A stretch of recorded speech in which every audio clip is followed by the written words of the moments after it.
"You can't do this! I have a right to be here!" The scream echoed through the cabin of Flight 492. Everyone thought it was just another unruly passenger refusing to give up a seat. They were wrong.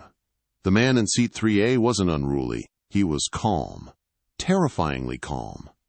When the lead flight attendant, Brenda, smirked as airport security clamped handcuffs on his wrists, she thought she had won. She thought she was clearing a seat for her boyfriend. What she didn't know was that the man she was dragging down the aisle wasn't just a passenger. He was Assistant Director Marcus Thorne, the man heading the federal investigation into airport corruption. And by the time he reached into his jacket pocket, it was already too late for apologies. This is the story of how one power trip destroyed an entire airline crew. The humid air of a rainy Tuesday in Atlanta clung to Marcus Thorne's trench coat as he stepped onto the jet bridge. He was tired. It had been a 70-hour work week involving a human trafficking sting in Miami, and all he wanted was the quiet hum of the cabin and a scotch. Neat. Marcus was a large man, 6'4", with broad shoulders that filled out his charcoal suit. He adjusted his glasses, gripped his leather briefcase, and boarded the Boeing 737. He glanced at his boarding pass, seat 3A first class. He had paid for it out of his own pocket. Usually, the Bureau flew him coach, but for this trip back to D.C., a meeting that would decide the fate of 3 major airlines, he needed the headspace. "Welcome aboard," a flight attendant said, not looking up from her manifest. "Thank you," Marcus murmured, stepping past the galley. He found 3A. It was a window seat. He stowed his briefcase in the overhead bin, placing it carefully so as not to crush the jacket already up there, and sat down. He exhaled, a long, ragged sound, and closed his eyes. "Excuse me." The voice was sharp, nasal, and dripping with an unspoken accusation. Marcus opened his eyes. Standing over him was the purser, the lead flight attendant. Her name tag read Brenda. She had a tight blonde bob and a smile that didn't reach her eyes. She was holding a tablet against her chest like a shield. "Yes?" Marcus asked, his voice deep and level. "Can I see your boarding pass, please?" Marcus didn't sigh, though he wanted to. He reached into his breast pocket, retrieved the paper pass. He was old school, didn't like using the phone app, and handed it to her. Brenda took it, scrutinized it, flipped it over, and then tapped furiously on her tablet. She frowned. "This doesn't look right." "It was printed at the kiosk 20 minutes ago," Marcus said. "Is there a problem?" "The system isn't showing you in 3A, Brenda lied. She didn't do it well. Marcus had spent 20 years in interrogation rooms. He knew a liar by the twitch of a micro-expression. Her eyes darted to the empty seat next to him, then back to the entrance of the plane, where a man in a polo shirt was waiting anxiously. "That's strange," Marcus said, keeping his composure, "because that ticket says 3A, the app says 3A, and I am sitting in 3A. "Well, computers glitch," Brenda said, her voice raising an octave, designed to attract attention.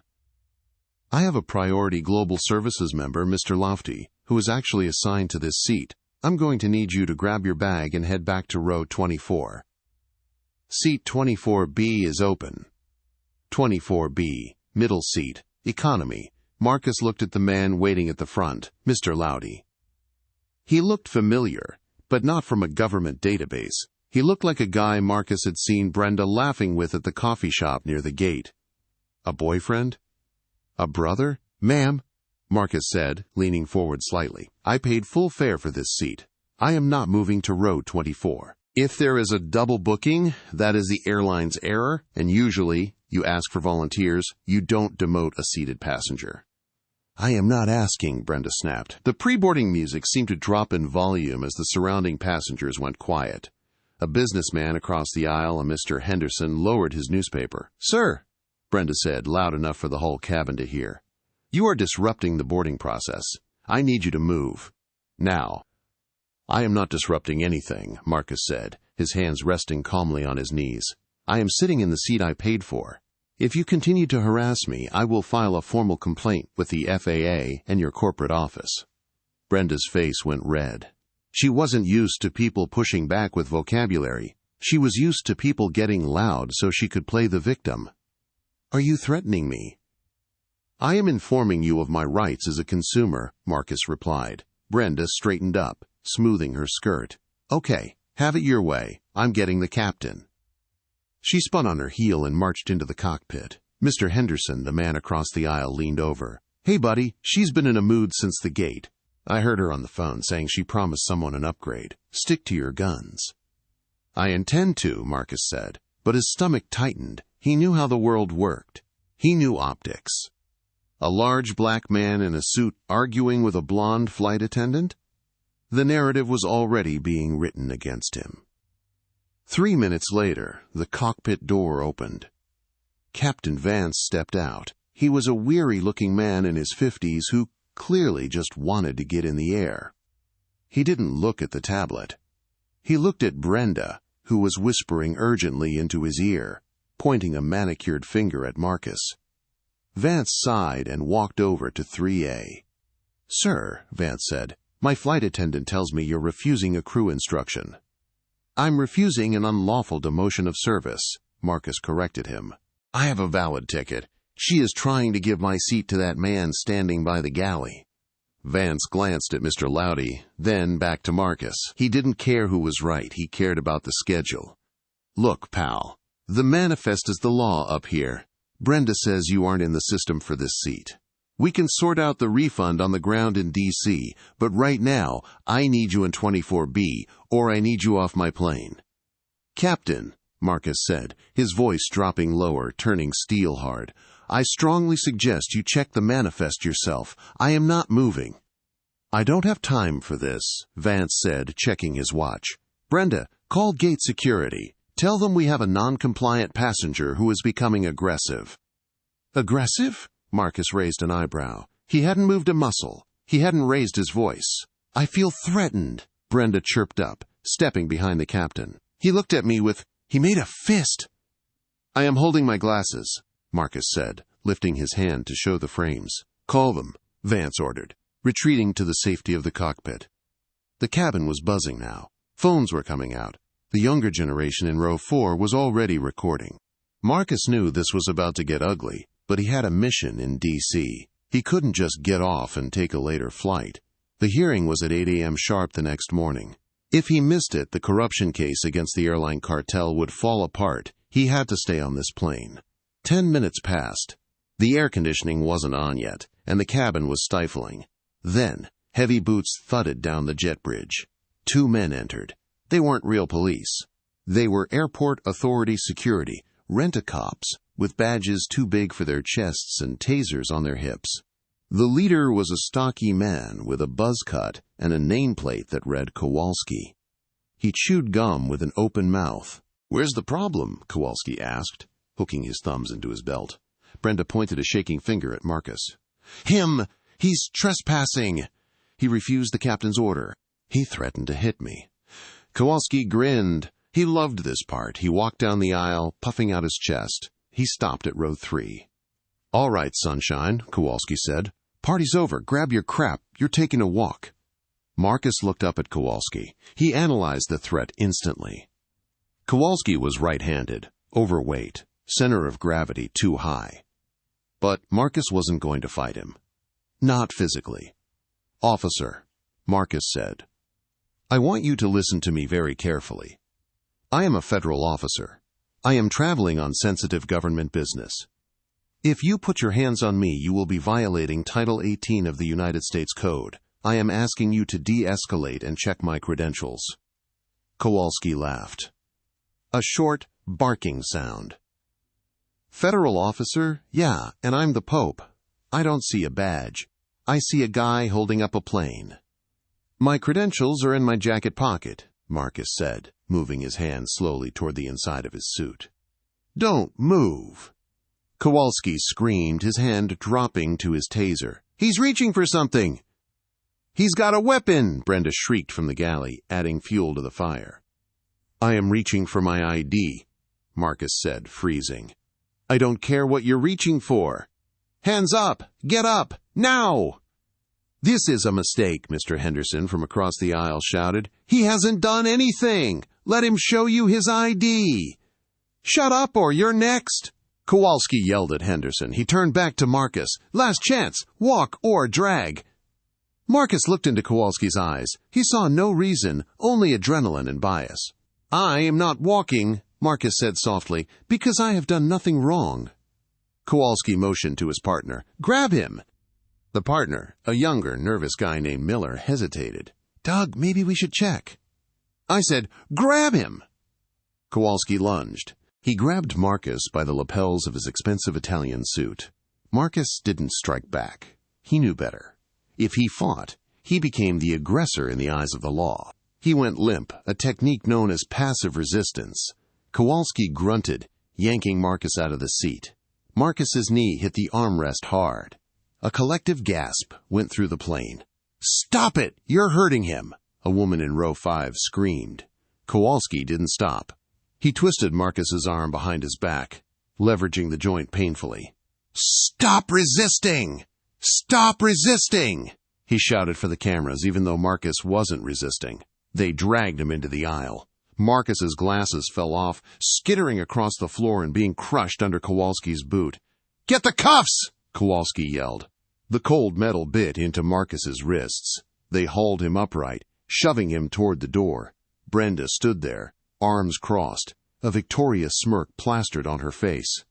Mr. Loudy, her upgrade, was already moving to take seat 3A before the seat was even cold. As they pushed Marcus past Brenda, he stopped. He planted his feet, and for a second, neither security guard could move him. He looked Brenda dead in the eye. "You have just made the last mistake of your career," Marcus said. "Get him off my plane," Brenda hissed. They shoved him onto the jet bridge. The door of the plane slammed shut behind them. The air on the jet bridge was cooler. The sounds of the airport terminal hummed in the distance. "All right, tough guy," Kowalski said, spinning Marcus around and shoving him against the corrugated metal wall of the tunnel. "Let's see this federal ID you were lying about." Kowalski reached into Marcus's inside jacket pocket, expecting to find nothing but a wallet. His hand brushed against heavy leather. He pulled out a black bifold wallet. Embedded in the leather was a gold medallion. Kowalski froze. He squinted at the text engraved on the shield. Department of Justice. Federal Bureau of Investigation. Assistant Director. Kowalski's chewing gum fell out of his mouth. He looked at the photo ID next to the badge. Marcus Thorne. Assistant Director, Internal Affairs Division. Marcus, hands still cuffed behind his back, straightened his posture. He didn't look like a victim anymore. He looked like a predator who had just walked into a trap he set himself. "Officer Kowalski," Marcus said, his voice echoing in the tunnel. "I believe you have my property, and I believe you are currently assaulting a senior federal agent." Kowalski's face went the color of paper. "I thought—" "You didn't think," Marcus said. "Now, unlock these cuffs. And then you are going to radio the tower and tell them to ground that plane, because nobody is going to Los Angeles today."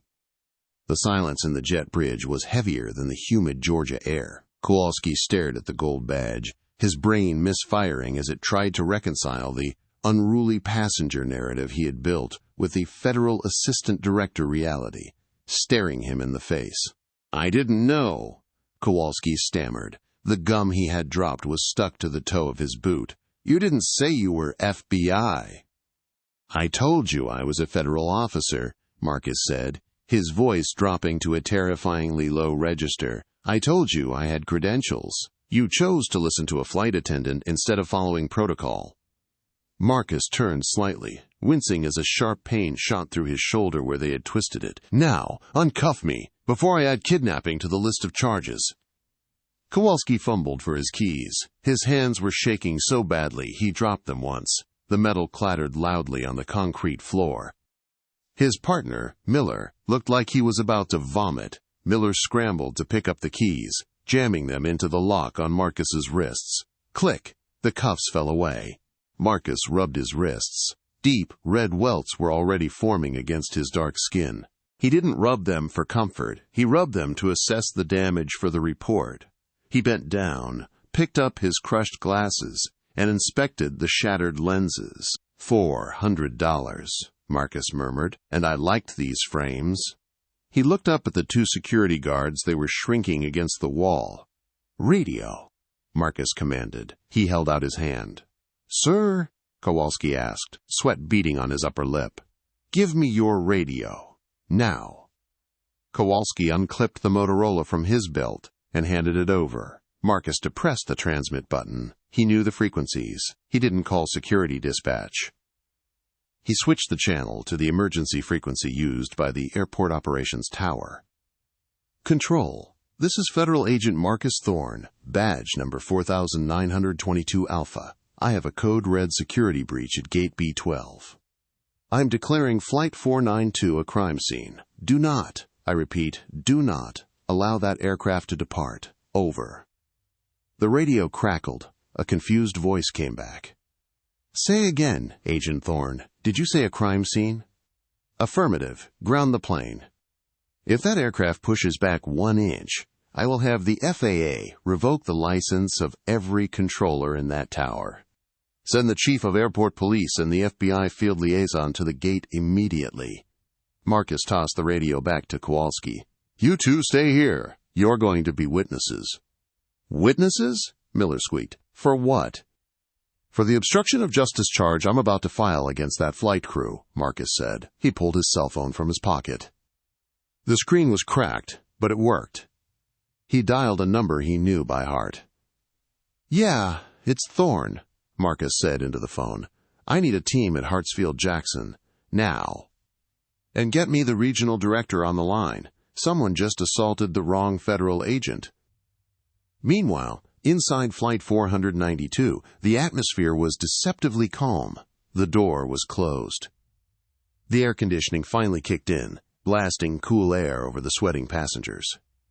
Brenda was in the galley, her hands trembling slightly as she poured a glass of champagne. She took a quick sip herself, strictly against regulations, but her nerves were fried. She smoothed her uniform, put on her customer service smile, and walked to seat 3A. Mr. Loudy was settling in. He was a nervous-looking man, skinny, with a cheap suit that didn't match the first-class setting. He had placed a heavy black duffel bag under the seat in front of him, keeping one foot firmly planted on it. Here you go, sweetie, Brenda whispered, handing him the flute. Sorry about the drama. You know how people get. Louty took the drink, his eyes darting around the cabin. Is he gone? For good? Oh, yeah, Brenda laughed, though it sounded brittle. Security took him downtown. He'll be lucky if he makes a flight next week. You're safe. We're safe. Good, Louty exhaled. I need to get this bag to D.C. by tonight. It's crucial. Don't worry, Captain Vance is making up time in the air. We'll be wheels up in 5 minutes. Across the aisle, Mr. Henderson was fuming. He had his phone out and was typing furiously on Twitter. He had recorded the whole thing. The refusal to check the manifest, the peaceful behavior of Marcus, the violent extraction. He had just hit post with the caption, at Delta, at FBI, a man was just assaulted on my flight for sitting in his own seat. This is insanity. Flight 492 Justice. The tweet had 0 views, but Henderson had 40,000 followers from his days as a tech journalist. That was about to change. The plane lurched. The tug had connected. They began to push back from the gate. The safety demonstration video began to play on the screens. Brenda breathed a sigh of relief. We made it, she thought. Once we're in the air, it's over. I'll write the report, say he was drunk, and Vance will back me up. She walked down the aisle doing her cabin check. When she passed Henderson, he didn't look up. He just muttered, "You people are disgusting." "Sir, please stow your tray table," Brenda said robotically. "I hope you have a good lawyer," Henderson shot back. Brenda rolled her eyes and continued to the back. She was untouchable. She was the lead flight attendant. The sky was her domain. And then the plane stopped. It wasn't a slow stop. It was a hard brake. The engines, which had just started to whine, spooled down.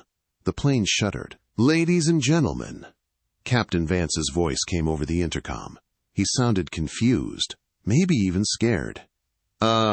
Folks, this is the captain.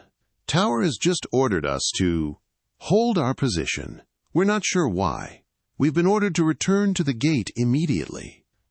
A collective groan went up from the economy section. Brenda froze in the aisle. Return to gate. That never happened unless there was a mechanical failure or a medical emergency. She rushed to the cockpit phone and called Vance. "Cap, what's going on? Is it an engine light?" "No, Brenda," Vance snapped. "It's the police. Tower says the police have blocked the taxiway. They want us back at the gate. Now." Brenda's stomach dropped through the floor. She looked out the porthole window. Below, on the tarmac, 3 black SUVs with flashing blue lights were tearing across the apron, ignoring all speed limits. They weren't airport security. They were unmarked Tahoes. They screeched to a halt right at the base of the jet bridge for Gate B12. Brenda felt a cold sweat break out on her neck. She looked at seat 3A. Mr. Louty had gone pale. He was clutching his bag so hard his knuckles were white. "Brenda?" Vance's voice on the phone was shaking. "Tower says a federal agent on the ground has seized the aircraft. Who the hell did we just throw off this plane?" The return to the gate was the longest 3 minutes of Brenda's life. The cabin was dead silent. The passengers sensed that this wasn't a normal delay. They had seen the flashing lights outside. They had seen the violence inside. The pieces were coming together. As the plane locked back into place and the seatbelt sign pinged off, nobody moved to get their bags. They all watched the front door. Brenda stood by the cockpit door, wringing her hands. Captain Vance opened the cockpit door and stepped out. He looked pale. "Open the door, Brenda," Vance said softly. "I can't," she whispered. "Open the damn door," Vance hissed. Brenda engaged the release lever. The heavy door swung outward. The jet bridge wasn't empty. It was crowded. Standing in the front wasn't Kowalski. It was a tall woman in a crisp navy uniform with gold stars on her collar, Chief Halloway of the airport police. Flanking her were 4 men in suits with earpieces. And standing in the center of them, jacket off, shirt sleeves rolled up to reveal the bruises on his wrists, was Marcus Thorne. He didn't look angry anymore. He looked like a judge ready to pass a sentence. Marcus stepped onto the plane first. The sound of his dress shoes on the floor was the only noise in the cabin. He stopped in the galley, scanning the faces. He looked at Vance. He looked at Brenda. "Captain," Marcus said, his voice projecting clearly to the back of the plane. "I am Assistant Director Thorne of the FBI. I am commandeering this aircraft for a federal investigation involving fraud, assault, and potential trafficking." A gasp rippled through the passengers. "Trafficking?" Vance stammered. "Now hold on, I just followed protocol." "Your protocol involves verifying the manifest." Marcus cut him off. "A protocol you ignored because it was inconvenient." Marcus turned his gaze to Brenda. She backed up until she hit the beverage cart. "And you," Marcus said, stepping closer, "the woman who falsified a security threat." "I made a mistake," Brenda cried, tears streaming down her face now. "I thought the computer—" "We pulled the logs, Brenda," Marcus said coldly. "My tech team in Quantico accessed the airline server 5 minutes ago. There was no glitch. You manually overrode my seat assignment at 9:42 a.m. You assigned it to a Mr. Lofty as a staff priority upgrade, a non-revenue ticket." The cabin erupted in whispers. She kicked him off for a free seat? Marcus turned to the cabin. "Where is he?" He didn't need to ask. Every eye in first class turned to seat 3A. Mr. Louty was trying to shrink into the upholstery. He had shoved the black bag deep under the seat. "Chief Holloway," Marcus said, pointing at Louty, "detain that man." 2 of the suit-clad agents moved past Marcus. They grabbed Louty. "Hey, you can't touch me!" "I have rights!" Louty screamed as they hauled him up. "Grab the bag," Marcus ordered. An agent pulled the black duffel bag out. It was heavy. "Open it," Marcus said. The agent unzipped the bag on the armrest of seat 3A. Inside, stacks of shrink-wrapped cash were visible. Tens of thousands of dollars. And nestled between the cash bricks were several clear plastic bags filled with blue pills. "Fentanyl," Marcus said, recognizing the packaging immediately. "Looks like you are using the airline's priority status to mule drugs through security checkpoints without screening. Is that right, Mr. Lowdy?" Lowdy slumped in the agent's grip. He looked at Brenda. "She told me it was safe. She said she'd handle the crew." The silence that followed was deafening. Brenda gasped, her hand flying to her mouth. Marcus turned slowly back to Brenda. The realization hit everyone at once. This wasn't just about a seat, it was a smuggling ring. Brenda wasn't just rude, she was an accomplice. "I didn't know about the drugs," Brenda shrieked. "I swear, he just pays me for the upgrades. I didn't know." "That," Marcus said, checking his watch, "is something you can explain to the DEA agents waiting at the bottom of the ramp." Marcus looked at Captain Vance. "Captain, did you know your lead flight attendant was selling first-class seats to bypass security screenings?" Vance looked at Brenda with pure horror. "Brenda, what have you done?" "I didn't know," she sobbed. Marcus turned to the passengers. He saw Mr. Henderson in 3C. "Sir," Marcus said, "I believe you witnessed the initial altercation." "I did," Henderson said, standing up. "I have it all on video. The refusal to check the ticket, the lies, the assault." "Excellent," Marcus said. "Please airdrop that to the agent standing at the door. It will be evidence in the trial." Marcus walked over to seat 3A, his seat. He looked at the empty space where Lowdy had been sitting. He picked up his briefcase from the overhead bin where he had left it. He turned back to the entrance. "Captain Vance," Marcus said, "this flight is canceled. This aircraft is now evidence you'll need to deplane everyone. And I suggest you call your union representative. You allowed an armed commercial plane to be used as a drug mule because you were too lazy to check a boarding pass." Vance slumped against the cockpit door, defeated. "Officers," Marcus said to the airport police, "arrest Brenda for conspiracy to distribute narcotics, false imprisonment, and assault on a federal officer. And find Kowalski and Miller. I want them booked for battery."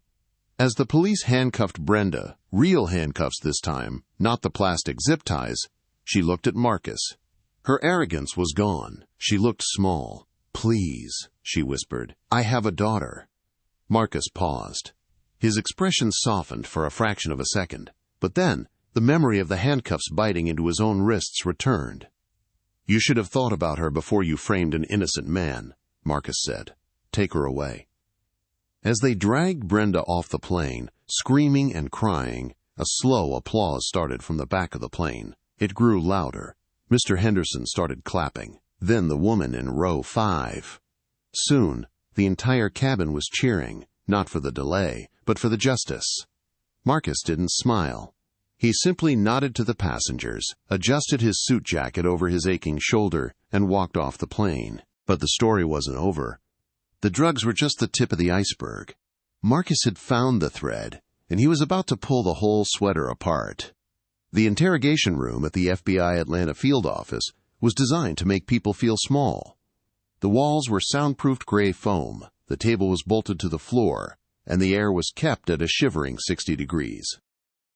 Brenda sat on the metal chair, her mascara running in dark streaks down her cheeks. She was still in her flight attendant uniform, but the scarf, the symbol of her authority, had been taken as a potential ligature risk. She wasn't the queen of the sky anymore. She was inmate 8940. The door buzzed and opened. Marcus Thorne walked in. He had changed out of his torn suit into a fresh white shirt and a windbreaker with FBI stenciled in yellow on the back. His right arm was in a sling. The doctor had confirmed a rotator cuff tear from Kowalski's rough handling. He dropped a heavy file folder on the table with a loud thud. Brenda flinched. "I want a lawyer," Brenda whispered, her voice raspy from 2 hours of crying. "You have one," Marcus said, sitting down opposite her. "He's in the hallway arguing about your bail. But considering the charges, I wouldn't count on going home tonight." "I told you," Brenda sobbed. "I didn't know about the drugs. I just thought he was a VIP client. He gave me cash tips to ensure he got his favorite seat. That's not a crime." Taking a $5,000 bribe to violate federal aviation security protocols is a crime, Brenda, Marcus said, his voice devoid of sympathy. It's called commercial bribery, and when that violation results in the transport of Class A narcotics, it becomes conspiracy. Marcus leaned in. But I'm not here to talk about you, Brenda. You're small fish. You're the bait. I'm the bait? We just finished speaking with Mr. Loudy in the next room. Marcus lied smoothly. Loudy hadn't cracked yet, but Brenda didn't know that. He's very talkative. He says this wasn't a one-time thing. He says this: priority upgrade scheme has been running for 18 months. He says you've done this 12 times. Brenda went pale. I needed the money. My mortgage. The interest rates. 12 flights, Marcus continued. 12 bags. That's roughly 40 kilos of fentanyl you helped put on the streets of D.C. Do you know how many people that kills, Brenda? She stared at the table, shaking her head. But here is the part that interests me, Marcus said, opening the file. He slid a photo across the table. It was a surveillance picture taken at a high-end steakhouse in Buckhead. It showed Loudy shaking hands with a man in a silver suit. Loudy is a mule, Marcus said. He doesn't set up the security bypasses in the computer system. You can override a seat, Brenda, but you can't flag a passenger as pre-screened in the TSA database. Someone higher up did that, someone in corporate. Marcus tapped the man in the silver suit in the photo. Who is this man? Brenda looked at the photo. Her eyes widened. She knew exactly who it was. Everyone at the airline knew him. He was the one who signed the paychecks. He was the one who came to the holiday parties and made speeches about family values. I can't, Brenda whispered. If I say his name, I lose my pension. I lose everything. Brenda, Marcus said, his voice turning hard, you are looking at 20 years in federal prison. Your daughter will be 30 years old when you get out, unless you cooperate. The mention of her daughter broke her. She let out a wail of despair. It's Sterling, she choked out. Richard Sterling. Marcus sat back, a grim satisfaction settling in his chest. Richard Sterling. The vice president of operations for the airline. A man with political connections, a 7-figure salary, and a reputation for being untouchable. Sterling set up the Priority Global program. Brenda confessed. The words tumbling out now. He told the senior pursers that it was a discreet service for high-net-worth individuals who valued privacy. He gave us the override codes. He told us that if we saw the name, Lodi or Vargas, on the manifest, we were to clear first class at all costs, even if we had to bump paying customers. And the kickbacks? Marcus asked. Sterling took 80%. She sniffed. We just got the scraps, please. I was just following orders.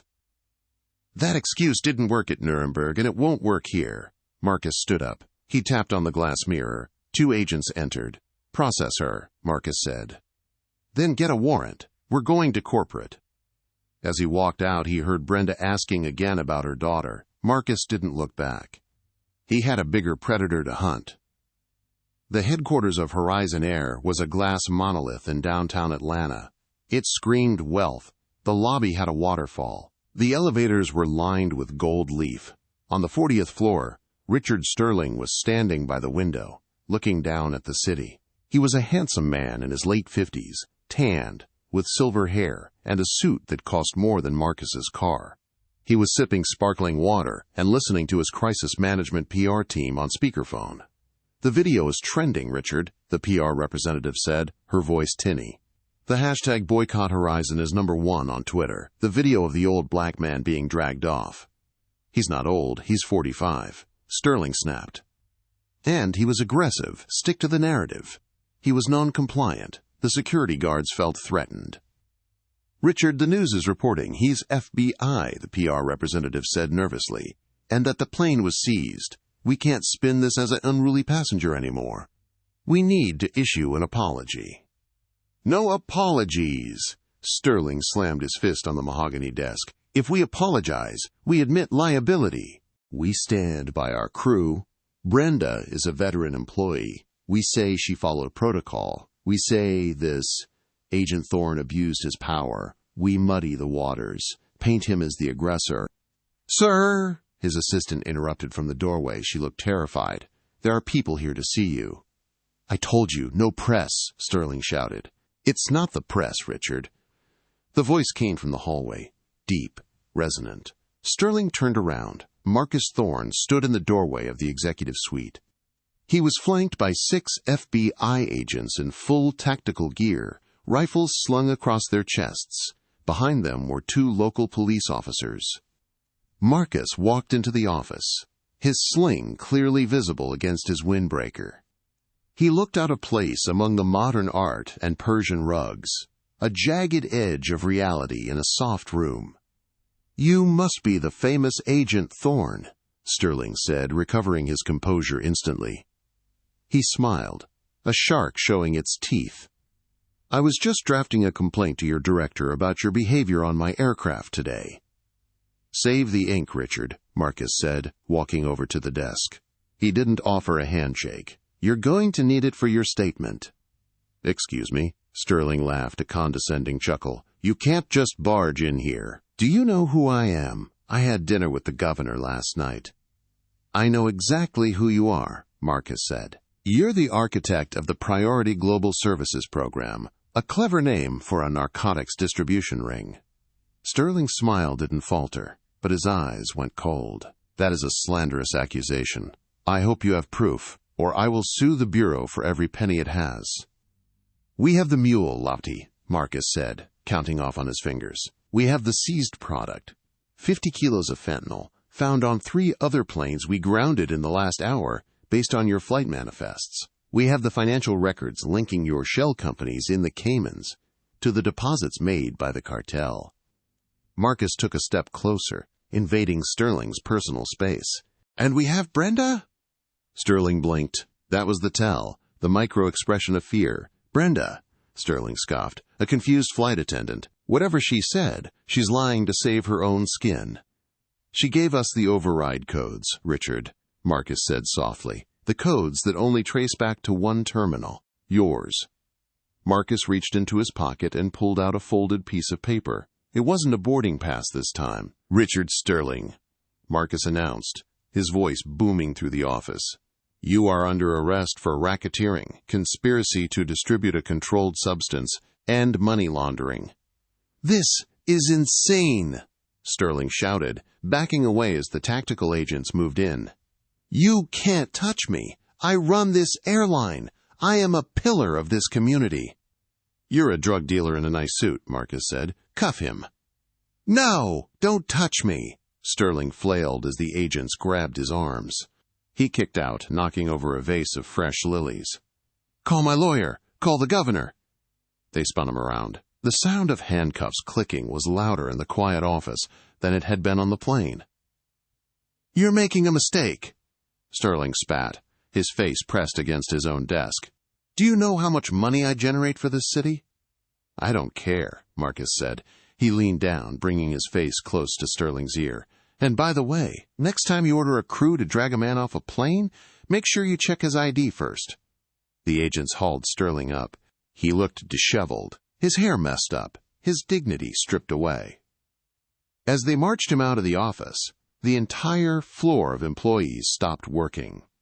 Secretaries, junior executives, interns. They all stood up and watched. They watched the man who terrified them, the man who ruled by fear, being led away in chains.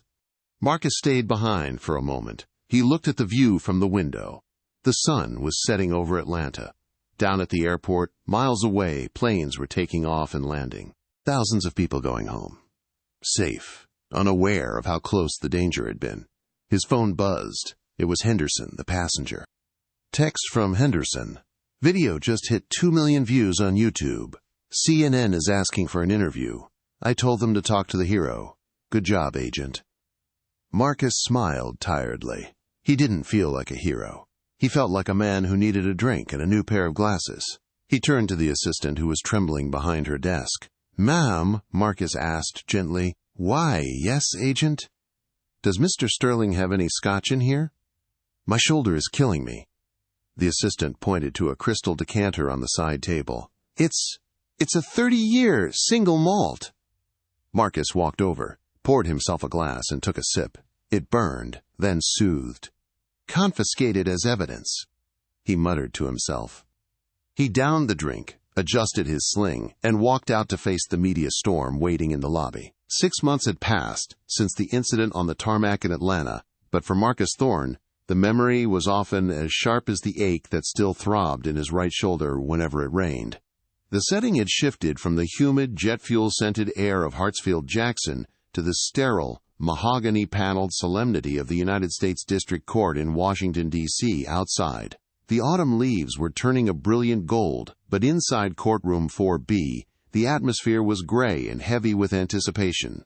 The gallery was packed to capacity. It wasn't just the press, though they were there in droves, sketching furiously on their pads. It was the families. The families of overdose victims who had suffered because of the flood of fentanyl that Horizon Air's Priority Global program had funneled into the capital. They sat in silent rows holding photos of loved ones, waiting for the man in the silver suit to pay. Marcus sat in the front row, his posture rigid. He wore a fresh charcoal suit, tailored to accommodate the slight stiffness in his arm. Next to him sat Jim Henderson, the tech journalist who had filmed the assault. Over the last half-year, the two men had forged an unlikely bond, cemented by depositions, witness statements, and the shared trauma of that chaotic Tuesday. "All rise," the bailiff's voice boomed, cutting through the low murmur of the crowd. Judge Eleanor Reynolds swept into the room. She was a formidable figure, known in the circuit as the Iron Gavel. She didn't look at the gallery. Her eyes were fixed on the defense table. Richard Sterling stood up. The transformation was jarring. The Richard Sterling of 6 months ago, the tanned, arrogant executive who had laughed at Marcus in his penthouse office, was gone. In his place stood a man who looked hollowed out. His silver hair, once perfectly coiffed, was thinning and unkempt. His suit, though still expensive, hung loosely on a frame that had lost 20 pounds due to the stress of pretrial confinement. He was trembling. "Mr. Sterling," Judge Reynolds said, her voice echoing off the high ceilings, "you stand before this court convicted by a jury of your peers on 12 counts of racketeering, conspiracy to distribute a controlled substance, and money laundering. Do you have anything to say before I pass sentence?" Sterling gripped the edge of the defense table so hard his knuckles turned white. He looked back at his high-priced legal team, but they were looking down at their papers. They knew it was over. "Your Honor," Sterling began, his voice cracking. He cleared his throat, trying to summon the ghost of his boardroom authority. "I never intended for anyone to get hurt. I am a businessman. I saw an opportunity to increase revenue in a difficult market. I didn't handle the packages, I didn't sell the drugs, I just facilitated logistics. I have given 30 years to the aviation industry. I am a pillar of this community." A scoff rippled through the gallery. Marcus didn't make a sound, but his jaw tightened. Judge Reynolds lowered her glasses. The look she gave Sterling could have frozen water. "You are not a businessman, Mr. Sterling," she said, her voice dropping to a terrifyingly quiet register. "You are a predator. You took an institution built on trust, an airline, where passengers entrust their lives to your care, and you turned it into a mule for poison. You didn't just facilitate logistics, you facilitated death. And when a federal agent, a man of the law, tried to stop you, you didn't just try to hide. You tried to destroy him. You authorized a culture where your staff felt empowered to assault a passenger based on nothing more than arrogance and bias." She picked up a document from her bench. "You speak of your 30 years in the industry as if it buys you leniency. It does the opposite. You knew the regulations. You knew the security protocols. You broke them for profit." Reynolds paused, letting the silence stretch until it was almost unbearable. "Richard Sterling, I sentence you to 25 years in a federal penitentiary, without the possibility of parole. You are to be remanded to custody immediately. Additionally, I am ordering the seizure of all remaining assets to establish a restitution fund for the families of the victims." The gavel came down with a sound like a gunshot. Bam! The courtroom erupted. Reporters shouted questions. Families wept openly, and Sterling's legs finally gave out. He slumped back into his chair, a look of pure shock on his face, as if he still couldn't believe that his money hadn't saved him. 2 U.S. Marshals moved in. They didn't handle him with the rough brutality that Kowalski had used on Marcus. They were professional. They pulled Sterling up, cuffed his hands behind his back, and led him away. As he passed the front row, Sterling looked at Marcus. For a second, their eyes locked. There was no defiance left in Sterling, only the terrified realization that the unruly passenger in seat 3A had effectively ended his life. Marcus watched him go, feeling a heavy weight lift off his chest. Outside the courthouse, the air was crisp and cool. Marcus and Henderson walked down the marble steps, squinting against the bright afternoon sun. 25 years, Henderson said, letting out a long exhale. I didn't think she'd go that hard. I thought he'd wiggle out with 10. The fentanyl charges pinned him, Marcus replied, buttoning his jacket. And the video. The jury didn't like seeing how the sausage was made. What about the others? Henderson asked. Did you hear about Brenda? Marcus nodded solemnly. Her lawyer took the plea deal last week. 2 years in minimum security, 5 years probation. But the real kicker is the FAA ban. She's on the permanent no-fly list. Not just as crew, Jim. As a passenger, she can never step foot on a commercial aircraft again. Damn, Henderson muttered, from queen of the sky to grounded for life. She testified that she did it for her mortgage, Marcus said, a hint of sadness in his voice. Now she has no mortgage and no career. It's a tragedy, but she made her choice when she lied to the captain. And the brute, Kowalski? Fired the next morning, Marcus said, allowing himself a small, grim smile. Horizon Air threw him under the bus to save face before they went bankrupt. I heard from a buddy in Atlanta PD that Kowalski is working night security at a scrapyard in Macon, minimum wage. And my civil suit for the shoulder injury is going to garnish 50% of that for the next decade. They reached the sidewalk where a swarm of microphones waited. The media had been camping out for hours. Agent Thorne! Agent Thorne! The questions came in a chaotic wave. Marcus stopped.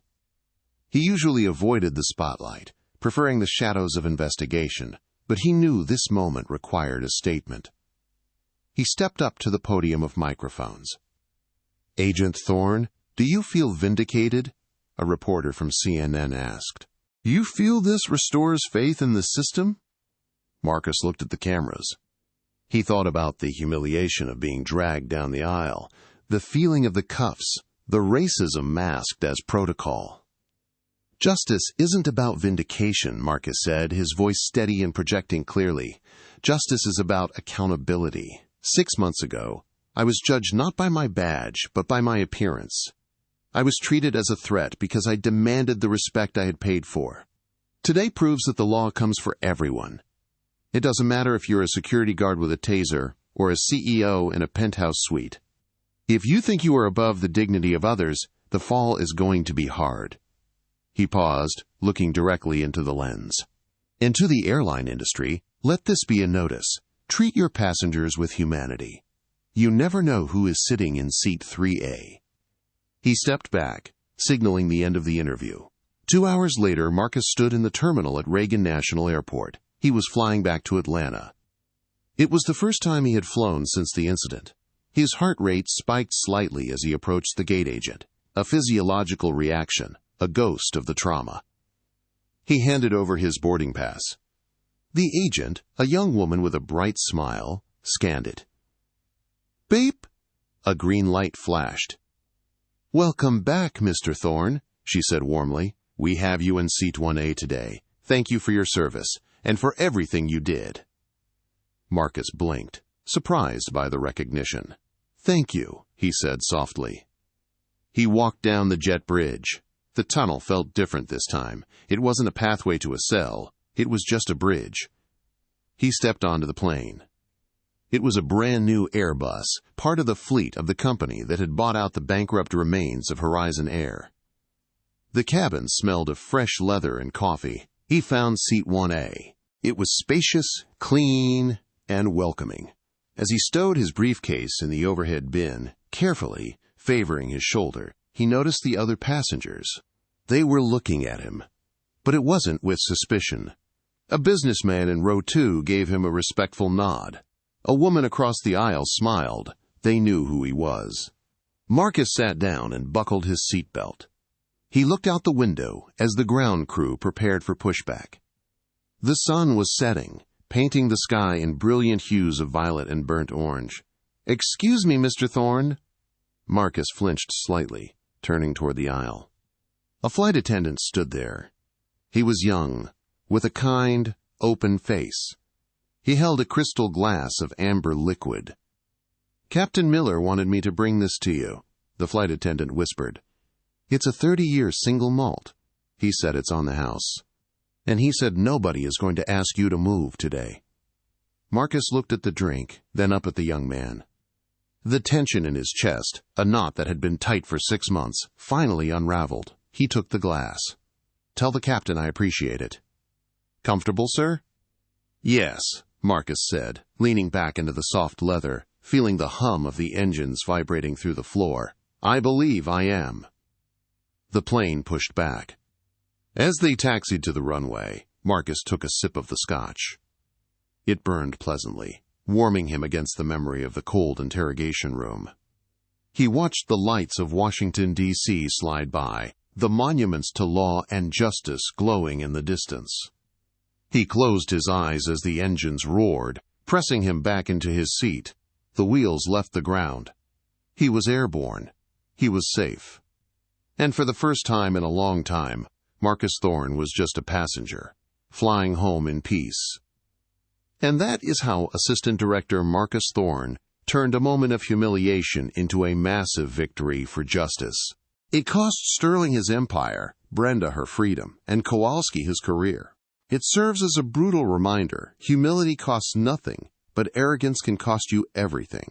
And never, ever judge a book by its cover, because you might just be messing with the one person who can bring your whole world crashing down. Now I want to hear from you. If you were Mr. Henderson sitting across the aisle, would you have intervened sooner, or would you have just recorded it like he did? Let me know your strategy in the comments down below. I read every single one. If you enjoyed this story of instant karma and justice served, please hit that like button. It really helps the channel grow. And if you haven't already, smash that subscribe button and ring the notification bell so you never miss a story. We drop new videos every Tuesday and Friday. Thanks for watching, and stay safe out there.